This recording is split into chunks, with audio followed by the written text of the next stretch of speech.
everyone. This is Chris and Sandy Bent with the Chris and Sandy Show. We get up close and personal with some amazing guests throughout the entertainment industry. And today, like I said, every episode, we got a great show for you. We have Jennifer Smestad.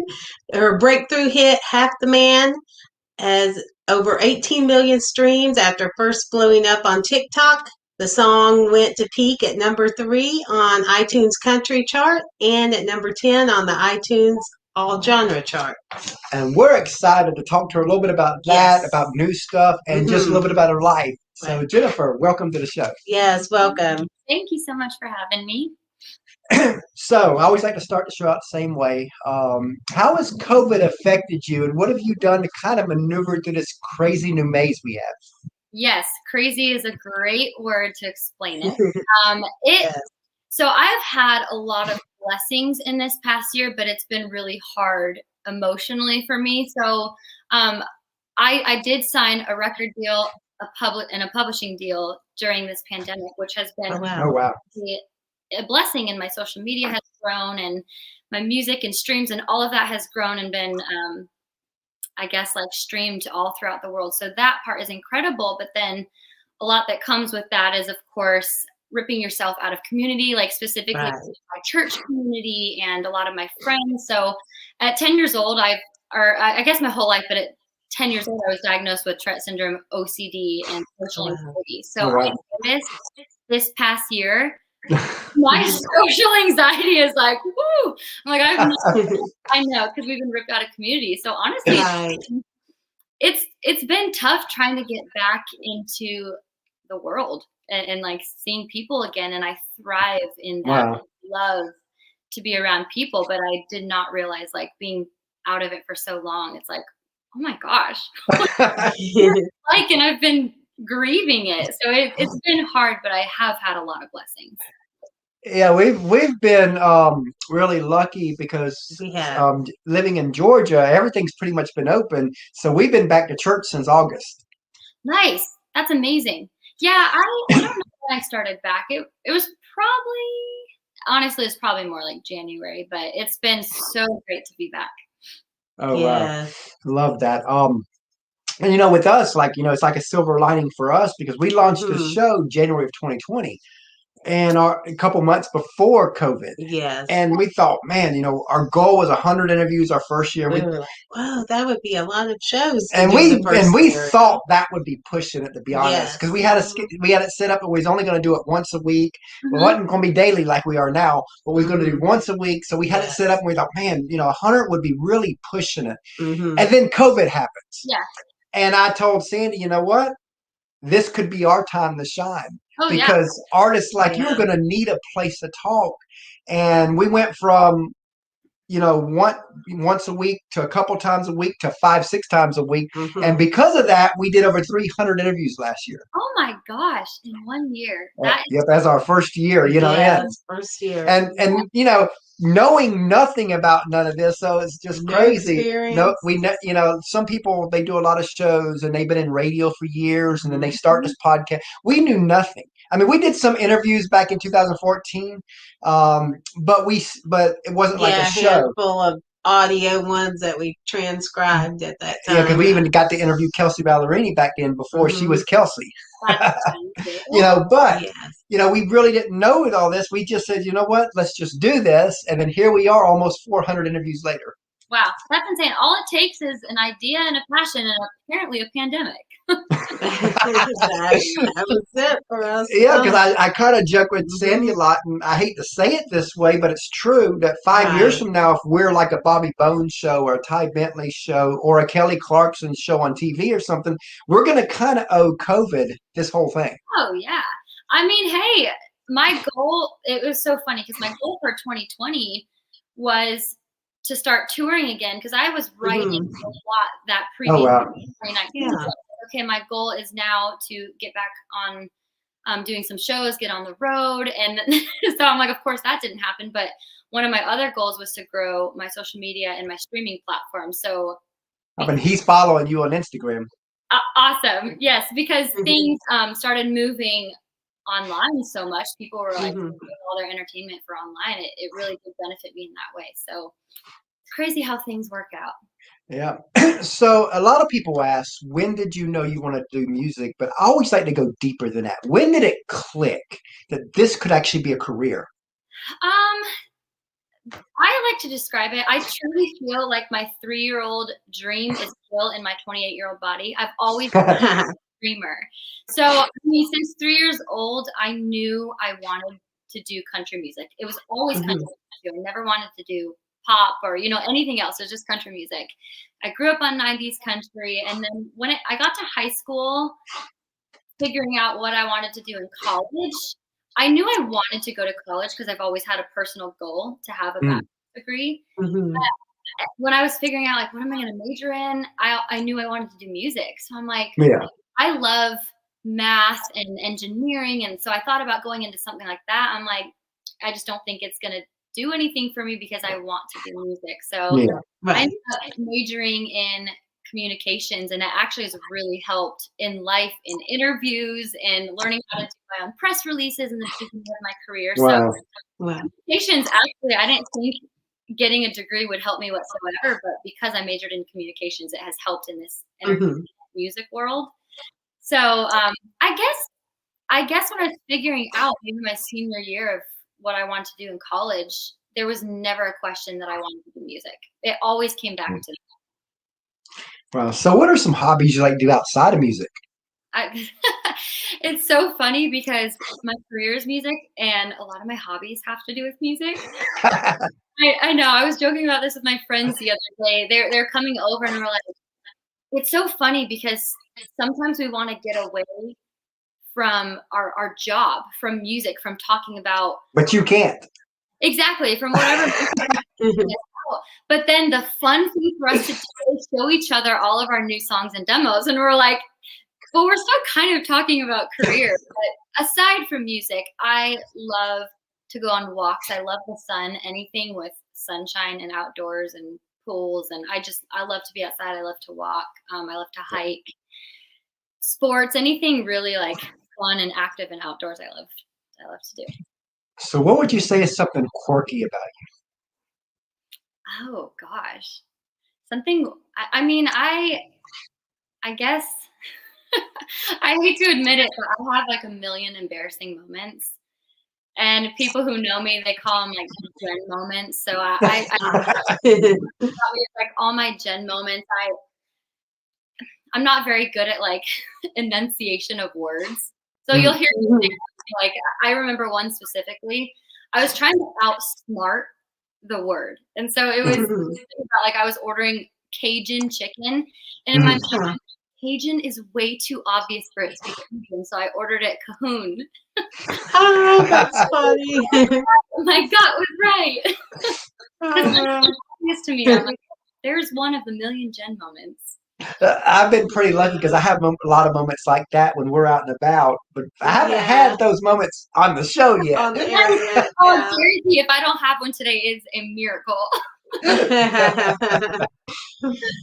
So as you know, a lot of people they see the glory of like a Blake Shelton, of a Carey, of a Miranda, but they don't see the grind, the sacrifice, the tears, the struggles that it takes not just to get to their level, but even a career level within music and the entertainment world. And I always want to talk about that because I think that a lot of people kind of gloss over this and kind of sugarcoat it and make it look glamorous. But me and you both know it's not as glamorous as they make it seem, especially at the beginning.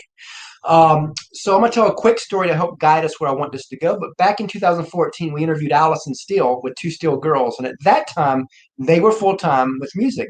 And I remember asking Allison what advice she'd give an up and coming artist. And I'll never forget what she said. She said, if you can see yourself doing something else, go do that and just keep this as a hobby. She goes, because the moment you want it to be a career, your life has to change. You no longer own it. Your friends and relatives never understand. They invite you to weddings, the cookouts, the weekends, the holidays. But when you're in that grind mode, you pretty much have to say no to everything. And they don't understand that a lot of times. Then your family has to sacrifice too because they have to be willing to share you with the world. But then she added, but if you cannot see yourself doing anything else, then go all in. Because the only way that those type of sacrifices could ever be worth it. What do you think of what she said? And let's talk about that. I 1,000,000% agree. I've never really had a backup plan. I've never wanted a backup plan because in my mind, I'm like the second that I have a backup plan, I feel like I'm not believing in myself 100%. So I completely agree with what she said. And whatever people have to do, I've had plenty of part-time jobs. I've also been very extremely blessed and fortunate to where my family has helped me with recording music or wherever I've needed it. I know not everyone does have like an investor or someone who can help them. So finding an investor is also a great idea. Full-time jobs have to do, like, I know that people have to live and people have to have a job to live if they're not paid in music yet. But I completely agree. Whatever you can do to do music full-time, even if you're not getting paid right away, I totally agree with that. That statement couldn't be more true. And that we feel the same way because we're chasing that same dream y'all are chasing different platforms because we want to be the Bobby Bones, the Ty Bentleys down the road. And the show doesn't make money yet. We have side jobs. So we do like food delivery in the evening time because it keeps, we like that because we can make our living and be flexible. Because with what we do, we kind of need to be flexible, so it keeps us flexible, keeps us afloat while we build our crazy dream here of having people like you and other people on the show. And so, so we realize what y'all go through because we go through that exact same thing. Yeah. Oh, yeah. Yeah. No, I mean, it couldn't be more true. I completely agree with that. And I've had nanny jobs. They've seemed to be the most flexible to me. I also acting and modeling on the side, and that's not very consistent, but it can be a good paycheck once in a while. Yeah. So, whatever you're, I don't know, whatever you like to do. Some people waitress. I'm horrible at it. I did it for months and quit. So I'm like, I'm better with kids than I am with like food and that. So whatever you can do to make money and make it work. And a huge thing too is partnerships and trade work. Like there's a lot of videographers and photographers who are just starting out, and the best thing you can do is partner up with somebody to build both brand. So a lot of the stuff is trade work. If you don't have enough money to pay for a photographer and they're just starting out a career, like there's a lot of ways you can get creative. Wow. Yeah, Joe asked if you really met John McCain. I did, yes. So tell us about him. Yes.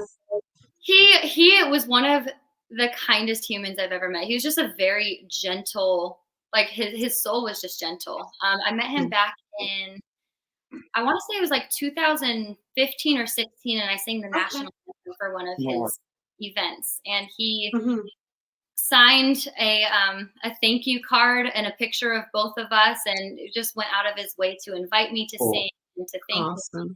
So yeah, he was awesome.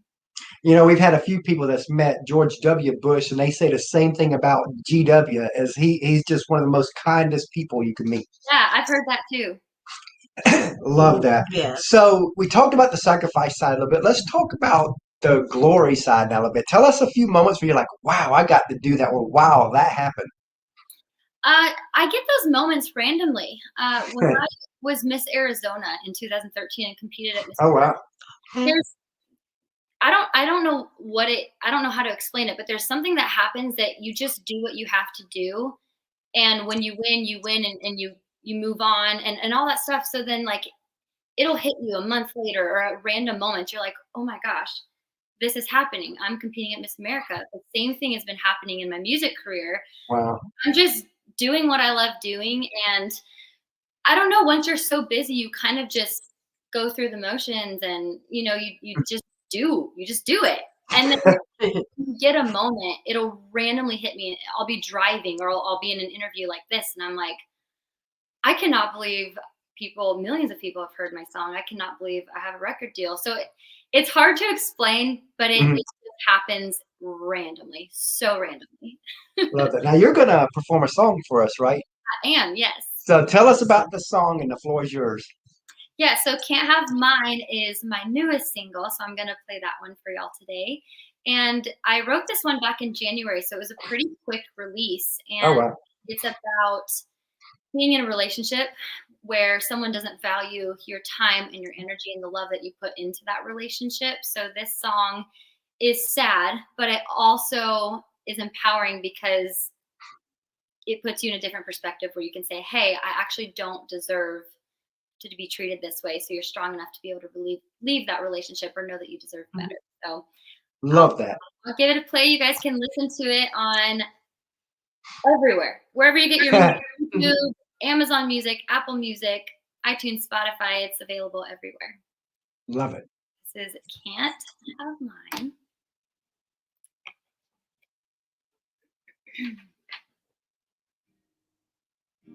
All right, might need to tune this up a little bit.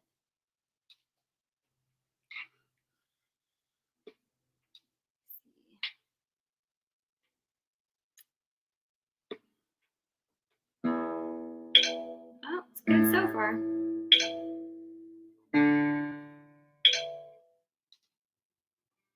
All right, we're ready. Sounds great. Yes.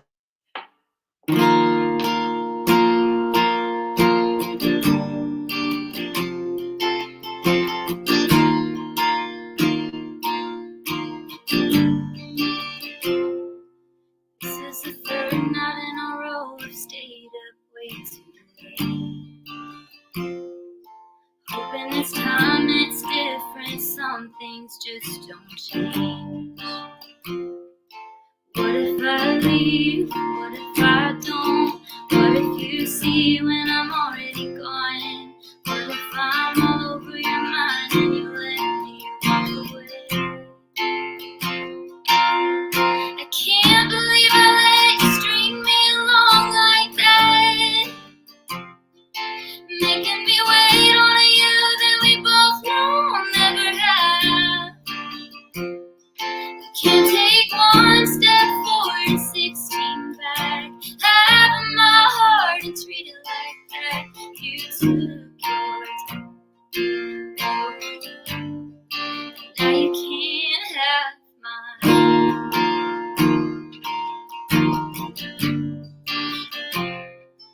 Oh, the worst part of this is someone else is gonna line up right. Make it look so damn easy to hold you close at night. What about me? What about us? What if I'm still in love? I can't believe I let you string me along like that, making me wait on a you that we both know I'll never have. You can't take one step forward and 16 back. Having my heart and treat it like that. You took your time. Now you can't have mine. It's your heart, your way, your time, your place. There is never any room for me. How dare you tell me not to leave? I can't believe I let you string me along like that. You're making me wait on a you we both know I'll never have. I can't believe I let you string me along like that. You're making me wait on a you that we both know I'll never have.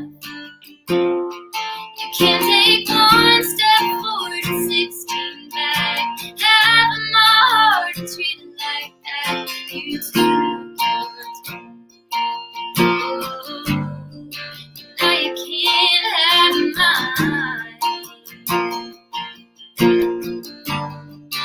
Now you can't have mine.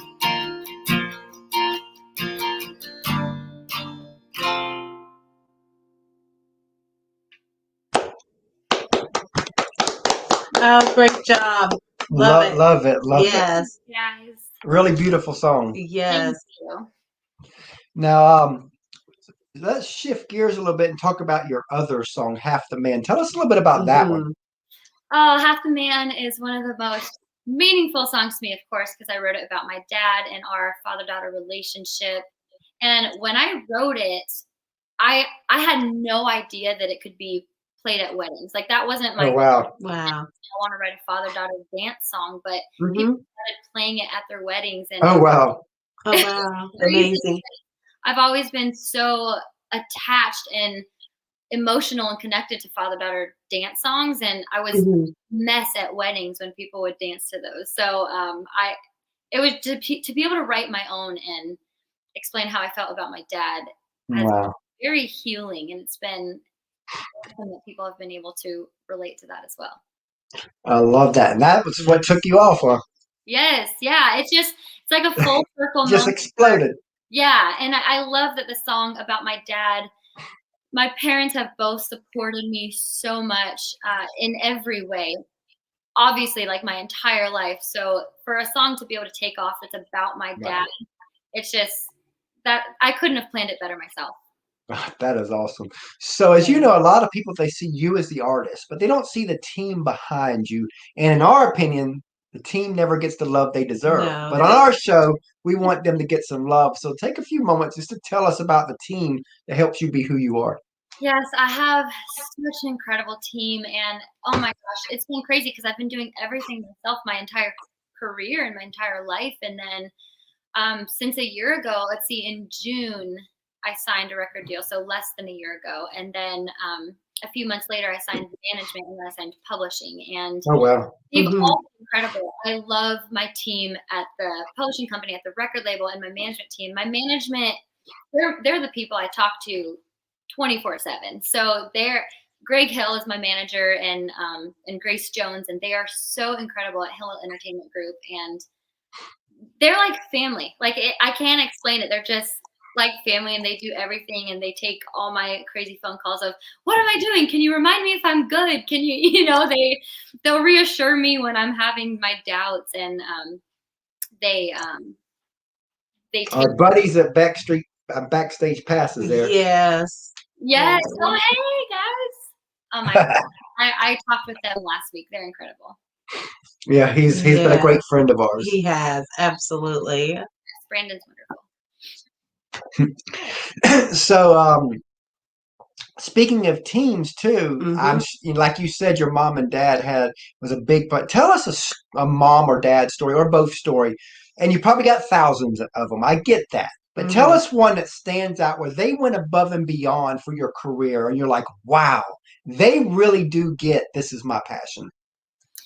They've been so supportive since they knew I wanted to do music, and since I was a little girl, but since they knew I was like, hey, I'm going to move to Nashville at some point, or even when I decided to compete for Miss Arizona, they know me, and I have all these crazy ideas, but like once I put my mind to it, I do it. So I think that explains the story. When I was 5 years old, I was competing on a beam routine for gymnastics, and I was competing against a bunch of 12-year-olds.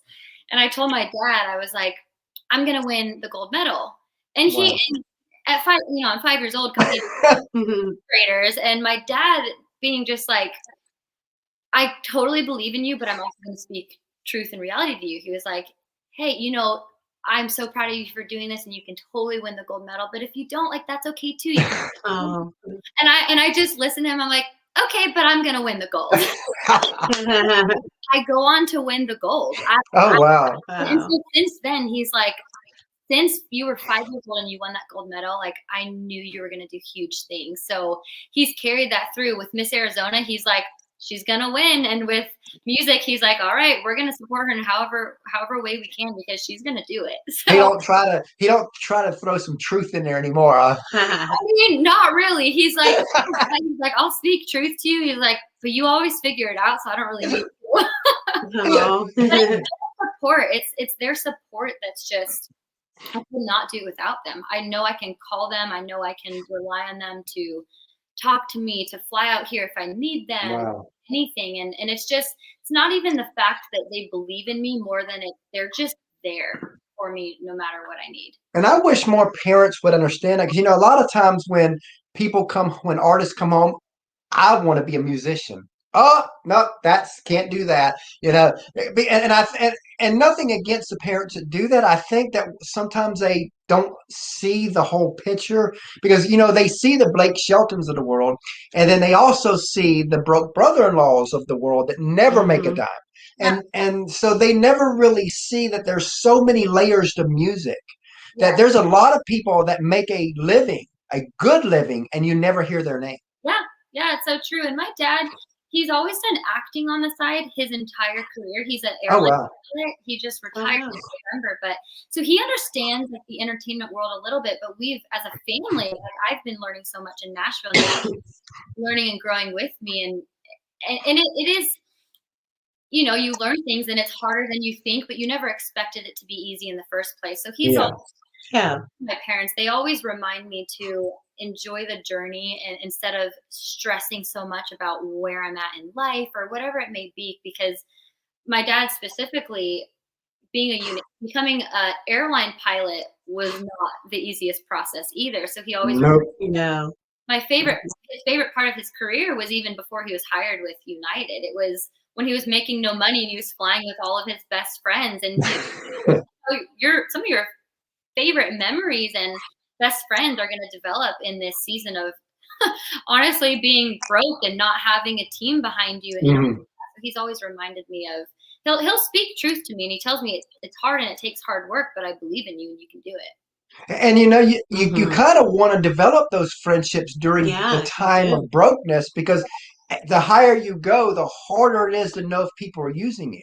It's almost impossible once you get to a Blake Shelton level, you know, to know who to trust. and so it's like if they're accepting you now, then you know when they accept you when you're on top of the world that they are true friends. Absolutely, and the friendships I feel are so deep because you're going through something similar and you're sharing your deepest, darkest secrets and everything you're going through. Like I find myself, I have a few close group of girlfriends that we tell each other everything, and we're like, hey, I'm not gonna fake it in front of you. So you have your safe people that will grow with you with your career.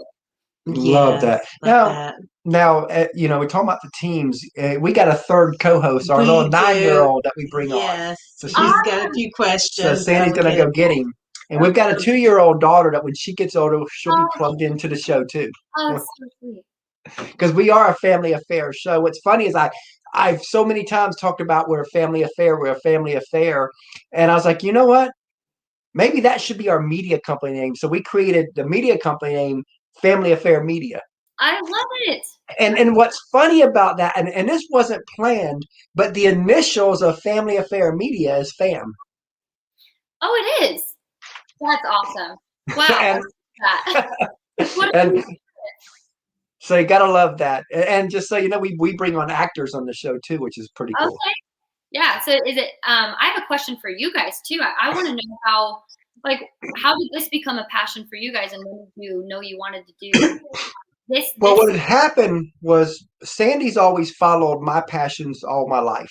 Yeah. All of our marriage. We've been married 18 years, but she's always followed our passions, my passions. So about 2014, really 2013, I knew her passion was music and songwriting and stuff. I was like, you know what? You've always followed mine. Let's do something to follow yours. So we started writing together a little bit.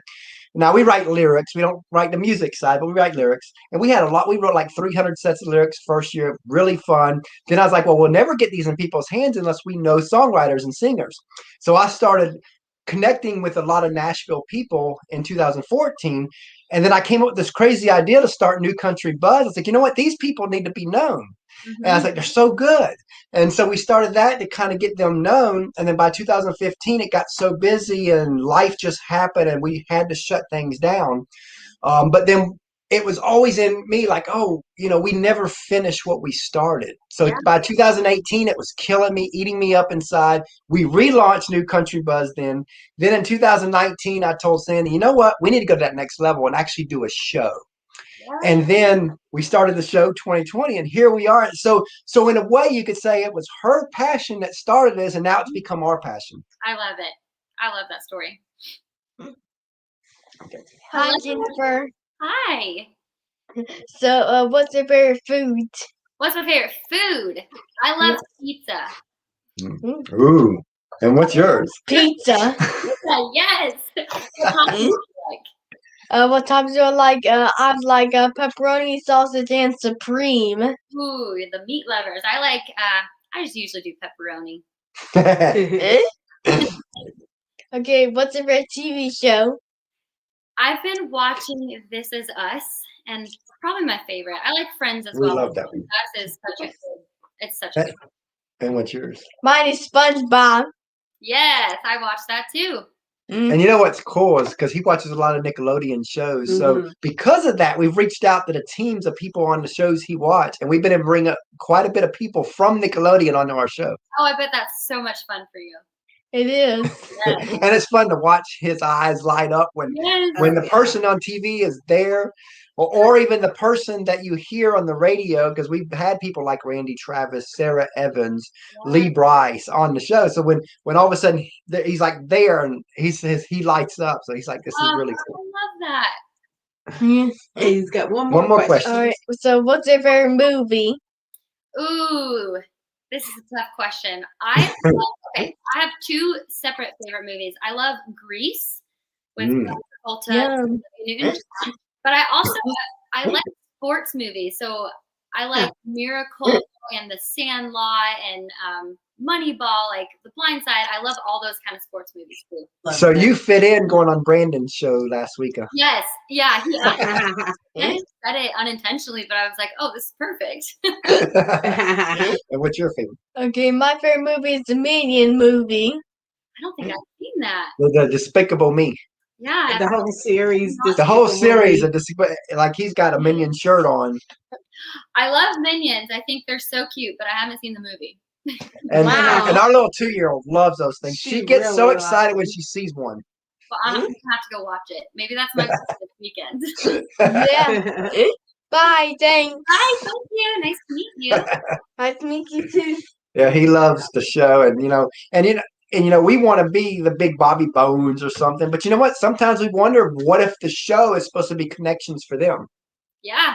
Hey, you never know. Because we have no idea where the show's going to go. So, all we're doing is, we're bringing people on and bringing them on and bringing them on and just going full you do force. what you can, and God will take care of the rest. Amen to that. That's true. So so if you could co-write with any artist, dead or alive, who would it be? Oh, goodness. So you're artist, right? Artist, not songwriter? Yeah. Either way. I always like to do artists because, sometimes people, they think of songwriters, but you know what? Sometimes it's really cool to get their opinion on if it was an artist, even if they weren't a songwriter. I say, I have my favorite songwriters, but as far as an artist goes, Dolly Parton. She's amazing. She's awesome. Being in a room with her, and she's just the sweetest thing, and she also wrote Jolene and I Will Always Love You in the same day, right? Oh wow! Oh, in the same. I didn't know that. Wow. The same day. I'm like, wow, that is just. That's amazing. I think she just. And you just never know when a big artist is going to pick up a song.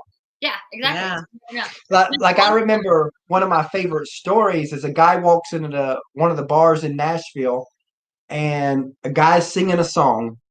And I always hope I get this story right, because I need to look it up to make sure it's exactly right, but it's close. But I remember the story is that after the guy gets done singing, the guy walks up to him and says, "I'm in Nashville to get signed. When I get signed, I want to cut that song." And the artist was Garth Brooks. Oh my God! Can you imagine? And the song was the dance. Yeah. That was his first cut back then, and it was like, can you imagine? You're a songwriter, and little did you know that you just got the gold mine. Yeah. Oh yeah. That's one of my favorite songs. That's the song. When people ask me what my favorite song is, that's the one. Oh wow. Wow. Because I love that story because it gives hope. Because it's like we were talking earlier in the show, it's so hard to make it in this world. So when you hear stories like that, they do happen. Yeah, those connections are so important. It's not common anymore, but one of my best friends, got discovered by playing on Broadway, and she's opening up for Alan Jackson now. So it does happen. Someone said they just read, but Dolly Parton was approached by Elvis to sing "I Will Always Love You," but didn't agree with the terms. Thought it was unfair. Wow. That's crazy. That is crazy. Wow. That's one thing about the music world. The more you learn, the more you're like, whoa. Yeah. Oh yeah, so many crazy stories.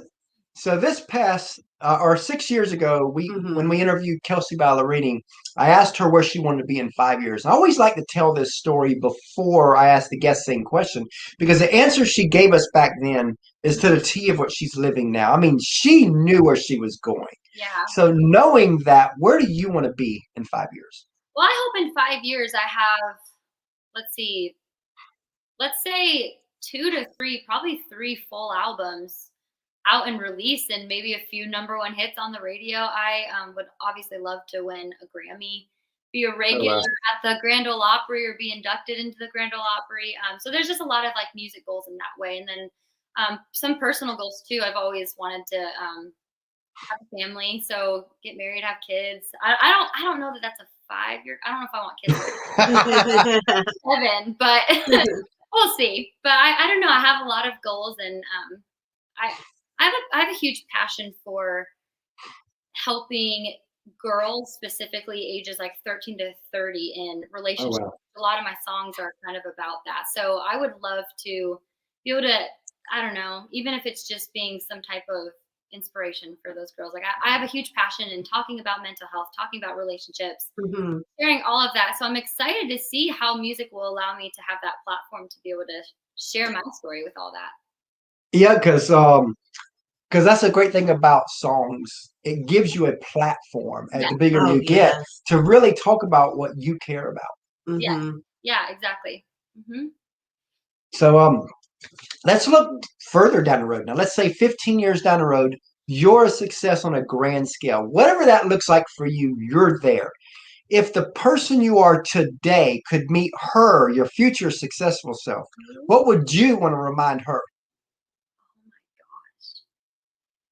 Honestly, one of the biggest things that I have to tell myself every single day is just to like surrender everything to God, because I can get so caught up in thinking so much about the future that I'm not enjoying the present. So it would be one of those things like I want in 15 years, I want to look back at these next 15 years and remember every day, every year, every magical moment, even the hard times, and just be able to surrender the anxiety of the future to Him, because just living in the future can be miserable. It's great to have goals, but to not be able to live your day-to-day life in peace, knowing that He's in control, is what I have to like remind myself every day. I love that because that's like with our show. We've done everything we can. We feel like we've done so much in 15 months. We have people reaching out to us privately who've done podcasts for 4 or 5 years who don't get the guests that we get on, and they're always like, "How are you doing this?" I'm like, all we can think is it's got to be God. Has to be God. Has to be God. During because things have just taken off. People are coming on. People are saying yes. We're reaching out, and we're just like stunned that we've done all this in 15 months. But you know what? We're running with it because we feel like the show is for God. We fully surrender to Him. And we just have to live that way. Yeah, and you have a calling, and you're being obedient to your calling, and He's blessing you guys clearly. Like it's not gonna. He's clearly showing up for you. So I love that. So Joe asked, do you have any pets? No, I don't. I wish. I want them so badly. Right. So if you could describe your music to someone who's never heard it before, how would you describe it? I'm a big fan of no rules in music. So even though I am a country artist, I've always loved country. I've always wanted to do country. I listen to Christian. I listen to pop. I listen to like singer-songwriter, independent type music, or indie type music too. So you might hear some pop melodies with a dobro on the track. Like you're gonna get all of it. So yeah, I think it's just I'm a big fan of. I like what I like, and I try to just provide what I like in music, and hope that other people will like it too. I'll love that. And what would you like for your legacy to be as an artist? What would you ultimately like to be known for? The biggest thing, whether they know it's God or not, whether people believe in God, know God or not, I want to have a light and a joy in me, and I want people to be able to feel that. I want people to feel safe with me. And because I know that's God, I just always want people to see and feel God's presence through me. that's like with us. We try. Our mission is to live a God-inspired marriage. Yes, absolutely. Because again, there's so many marriages that are struggling out there, and we just want to be that example that when you do it right, you can have that light shining marriage. And it doesn't have to be fighting all the time. It doesn't have to be settling like your song was talking about. It doesn't have to be all that. It can be glorious. It can be joyous. It can have all that but it takes both sides. I mean, if one side doesn't want to do it, you can forget it. But with God, all things are possible. Yes, and I think I like to say there's a huge difference between happiness and joy. And my goal is joy, because happiness to me is based off of circumstances. So if something's not going right for you, then you're not happy. But I think you can still have joy and experience joy in hardship, because joy isn't based off of circumstances. It's based off of knowing who you are and whose you are. So I'm a big fan of, like, I don't care if I'm crying on an interview. Like, I still hope that people like sense joy. And Antoine said your light is shining. Oh, well, thank you. That's the best compliment I've received. Thank you. And see, that's the one cool thing about our show is, you never know where it's going to lead. And, anytime someone opens up the God door, we walk through it because, that's our passion. We want our show to honor God, but we also know that people have different beliefs out there. So I'm not going to push our Christian beliefs on anybody, but when people open that door, we walk through it. Yes.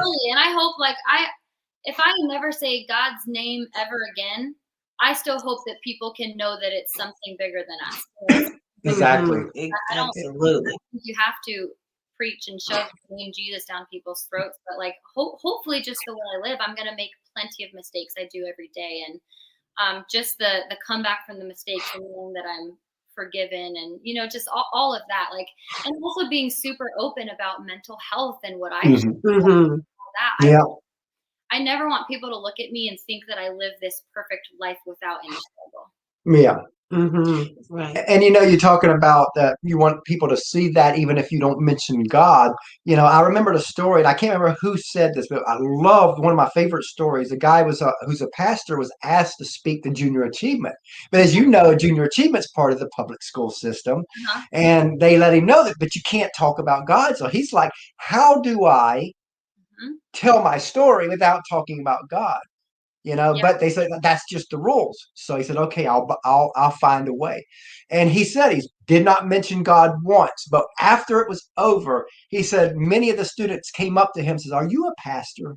Oh, see, that's where, like, you don't have to. You just have to do what you're called to, and God will handle the rest. He will figure out the details. He will touch the people he wants to touch in that specific time frame. So it's just, I think as humans, we try to control so much, or we just try to control what people think. I think it's usually in a loving way, but sometimes it's wrong. So you just have to completely surrender, and you're like, all right, I'm going to show up and do what I can do, and he's going to take care of the rest. Yeah, that's the part that people don't get is, I remember I posted on Facebook not long ago talking about, you're asking for clarity to God, but he's asking you to trust him. If you just trust him, he already told you probably what to do. Start there. Take that first step. If you can't make it that second step, he will be there. Yeah. Oh, yeah, exactly. But you have to start. Yes. And another great thing, too, is like, it's not just a straight path. So if you go down the wrong path, he's going to correct his path and guide you there. So it's like, you can't, even if you go down a wrong path, like, he gives us free will to do that, but it's not like he's not going to be there with us. He'll still be there. So I've definitely gone down wrong paths, and he has never left me. That's like with the show. I never imagined, I mean, if you had told me 10 years ago, 15 years ago that we was going to be doing an entertainment interview show, I'd have laughed because I always thought that we would do marriage type stuff and only that for God. I had this idea of where God was leading me. And now I look back, I'm like, okay, I'm not saying that that's not going to happen. We still will probably go that route as we go, but this is building us a foundation, a platform where we can talk about marriage. So we're able to do what we do through the thought. And what's amazing is there's a lot of marriages that obviously fail in the entertainment world. So you guys can be a huge blessing and you never know who you're going to end up mentoring because somebody in music or in just the acting world is struggling in their marriage. So you guys can be a huge blessing in the entertainment world. Like that's huge. When I'm married, I'll be contacting you guys. We went through a lot because I went through lot. 19 years of addictions until God healed me 13 years ago. But the first 5 years of our marriage was really hectic for her because I was still in the addictions when we married. Yeah. And so it was really rough. But she never nagged me, never put me down. She just loved me through those addictions. And sometimes people will say when we tell our story that she allowed me to walk over her, but they don't understand that she allowed me to experience God's pure love through her. Yeah. And if she didn't have that kind of patience, that kind of pure heart, I would probably be dead today. And if not dead, we wouldn't be together and we wouldn't have the kids we have. Yeah. Right. And his grace, like what beautiful way to see his grace through your wife. Exactly. To a person who sees your worst and she can give you grace. Like if she can give you grace, then you have hope and belief that God can give you that too, and he does freely. But that's amazing. I mean, you guys are so incredible. Well, we definitely appreciate that. We work on the marriage. And a lot of people don't realize, you get married and they think, okay, we're married. No, that's where you start. That's just the beginning. The work is daily. The work, a lot of people, they think that you build your marriage from holiday to holiday, but you actually build your marriage from second to second. Yeah. Mm-hmm. Yeah, so true. So as we come to a close here, let's say you had a friend of yours and you heard him or her sing and they have something special. As Simon Cowell would say, they have that it factor. They've played maybe 40 or 50 shows. So they're still getting their feet wet on the performance side. But they've gotten on stage. They got what every artist says, that stage bug where they look over the crowd's roaring for them. So they know they're in the right place. And they come to you and they say, I know I've been called to do this. What advice would you give that specific person to help guide them the next few years? Well, freaking do it. That's the number one advice. If you are called to do this, do it without stopping. And just my biggest advice that I've done or that I'd give myself is to not have a backup plan, to surrender to God, to only do what you can do and stay in your own lane, because the moment you start to compare yourself to people, you're not going to ever be someone else. You're not going to ever change their path, and why would you want to have someone fail just so you can succeed? Like there's room for everybody, so that my biggest advice would be to stay in your own path and your own lane, because I catch myself comparing all the time and I have to be like, whoop, nope, that's not going to happen. So it's one of the hardest things. This industry compares you without you asking them to.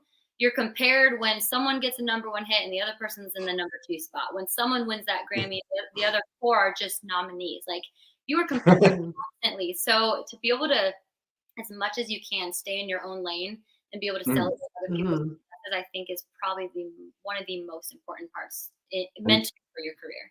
And you're right, Antoine. Great job. 30 years. Wow. Love that. Oh, love that. Yeah. That's amazing. But yeah, you're so right on that.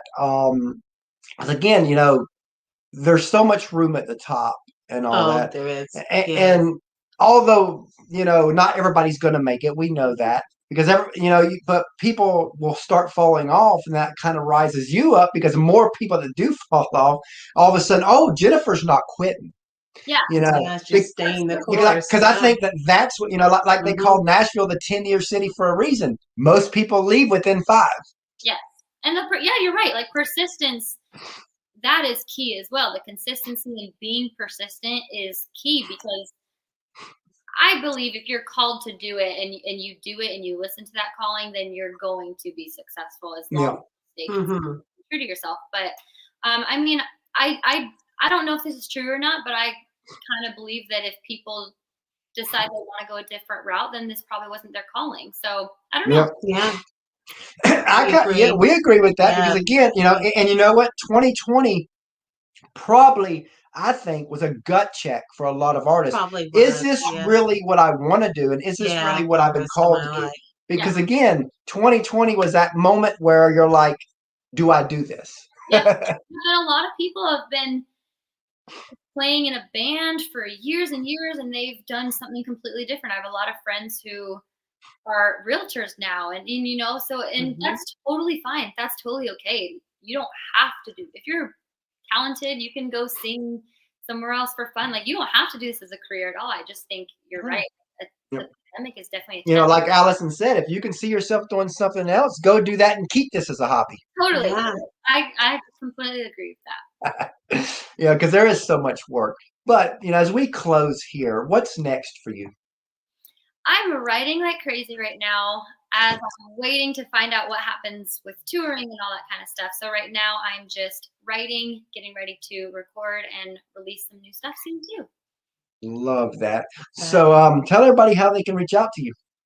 I am on Instagram, Facebook, TikTok, Twitter, all of the social media at Jennifer Smestad, YouTube, all of it. But please send me a message, send me a comment. I would love to say hi to you guys and thank you for listening and go listen to my music. Love that. You know, we really enjoyed having you on the show today, and we look forward to having you back down the road. Yes, I enjoyed this as well. Thank you guys so much for having me. Right, thank you for your time.